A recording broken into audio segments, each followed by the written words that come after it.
You can do everything right. The mindset work, the truth pillar, the expectations reset, and still feel stuck. Not because your strategy is wrong, because your circle is quietly voting against it. I want you to picture two women, same skill set, same year, same starting line. In 18 months, one of them is running a bigger table. The other is still explaining the same idea to the same people who never ask for more. The difference wasn't talent, it was who they let close. Today, we're auditing your inner circle because in the best life framework, your environment is not neutral. It's either an anchor or a rocket ship. There is no parked option. Quick intro. If you're new here, I'm Dr. Tora Brown, and this is Best Life, where we go beyond generic advice and get into the real strategy behind building a life at the level you actually want it. I work with high achieving women, business owners, executives, the ones already leading rooms through the best framework, which is body, your energy and vitality, expectations, schedule, and truth. Today, we're inside the expectations pillar because your circle is one of the loudest expectation setters you have. And if that's the work you're here for, subscribe because this channel is built exactly for this conversation. So let's get into it. The weight of the anchor. Now, this is the one that nobody wants to say out loud. Some of the people you love are quietly capping your growth. Not with malice, with comfort. An anchor relationship isn't built on people wishing you harm. It's built on people who are optimized for stability, and your ambition threatens their equilibrium. I'm going to say that again. It's built on people who are optimized for stability, and your ambition threatens their equilibrium. Every time you talk about the next level, they respond with caution dressed up as care. Are you sure you have time for that? Isn't what you have already enough? That's not concern. That's the nervous system protecting its own comfort zone by protecting yours. This is what I call the passive drain. It doesn't show up as sabotage, it shows up as a ceiling, a set of unspoken average expectations that quietly design what successful enough looks like in that relationship. You stop mentioning the big goal because the room doesn't have space for it. You shrink the update, you round down the win, and over time, the relationship isn't costing you conflict, it's costing you scale. So here's how you spot it. Red flag number one. Your excitement gets met with, but. Red flag number two. They only show up for the version of you that needed help, not the version of you that's ahead. And red flag number three. Every conversation ends at the same emotional altitude it started at. Nobody left that exchange sharper, hungrier, or clearer. That's the anchor. Now, let's build the alternative. The anatomy of a rocket ship.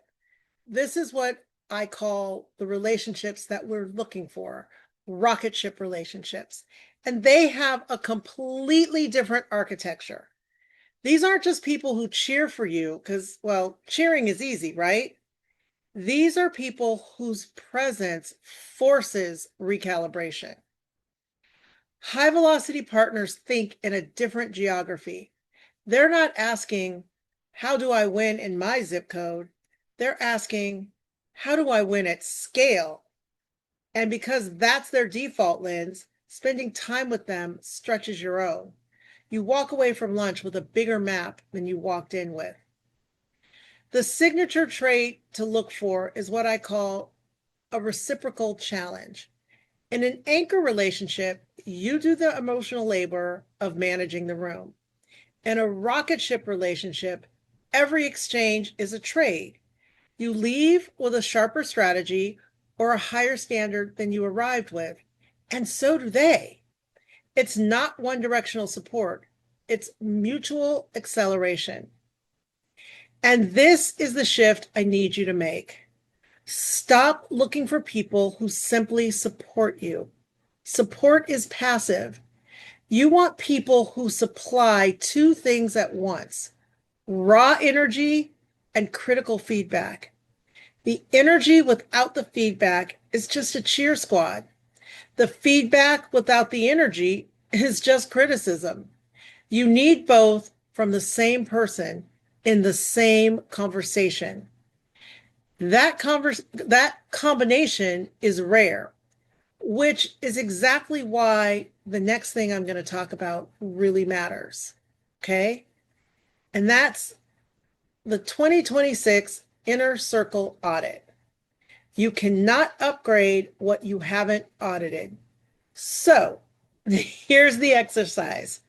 And I want you to actually do this, not just nod along with me like this. I actually want you to do this.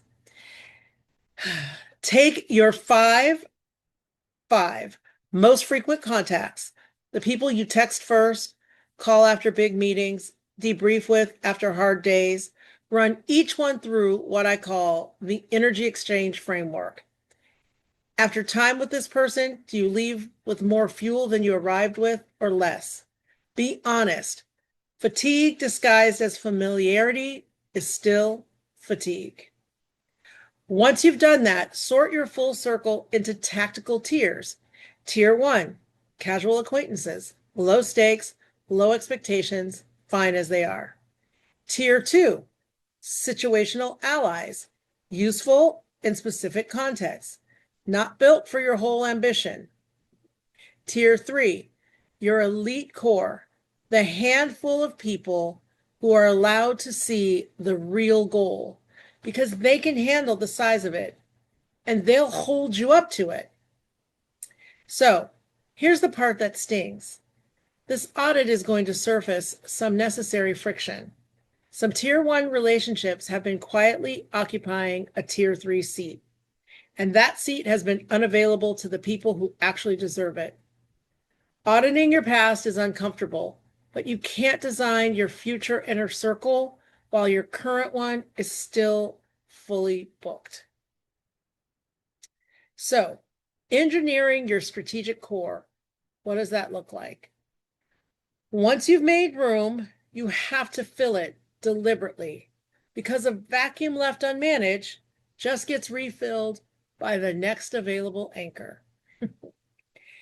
This is where you go looking for high output individuals in curated spaces built for exactly this: elite masterminds, invitation only communities, rooms where the baseline conversation is already at the altitude you're trying to reach.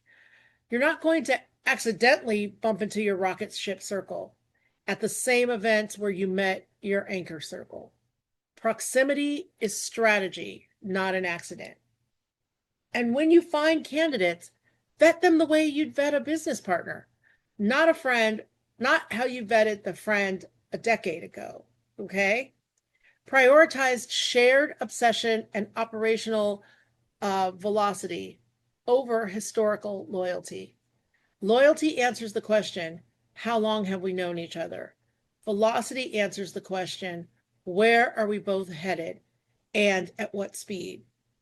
For your elite core, velocity has to win. The goal isn't networking, collecting names for a rainy day. The goal is constructing a symbolic high performance unit, a small group that functions less like a friend group and more like a single momentum engine, where everyone's forward motion adds thrust to everyone else's. So now, once we do that, we've got to sustain this velocity. And here's what most people miss. Building the circle, that's the easy part, right? Sustaining it is the discipline. Set what I call a performance covenant, an explicit spoken agreement that this group holds every member accountable to. And so they'll hold every member accountable to their most ambitious 2026 milestones, not their most comfortable ones. So say it out loud with them. Undefined expectations quietly default to average ones. The same passive drain we called out in the first section, it can happen in a high-performing circle just as easily as an anchor circle if nobody names the standard. Then build a ritual of constant evolution, a quarterly check-in, a recurring mastermind session, something structural that forces the group to keep leveling instead of settling into its own comfortable plateau. Even rocket ships need course correction, or they just become a faster version of standing still. Do that, and this stops being a phase you go through. It becomes a permanent operating condition. Elite association as a lifestyle, not an event. So if this audit surfaced some gaps in your circle, I'm not going to just tell you to go network harder. I'm going to hand you 3 actual rooms that you can enter right now. Room number 1, that's the Best Life Executive Reset Retreat. This is our by invitation only, application only, luxury retreat day for executive women who are ready to build alongside people operating at their level.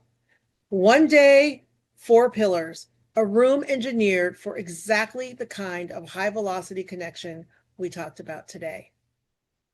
Second, the besties community.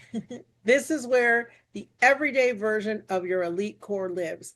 Women building their best life in real time, holding each other to the standard, showing up for the wins and the strategy sessions.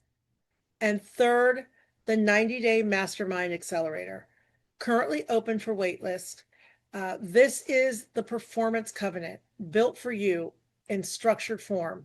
90 days, a defined group, accountability to your most ambitious 2026 milestones, not your most comfortable ones. All 3 exist for the same reason. You cannot engineer a rocket ship circle alone. The links are below, so go get your seat. I would love to see you in the room. So here's your assignment before the next video. Run the energy exchange audit on your top 5 contacts tonight. Not tomorrow, tonight while it's fresh. Because here's the truth this whole video sits on. The identity you built in our last episode needs an environment that can hold it. You can't out-strategize a room that's still voting for who you used to be. Anchor or rocket ship, choose your circle like your next level depends on it. Because, well, it does. Thank you for joining me. I'll see you in the next one. I'm Dr. Tora Brown. This is Best Life. Bye.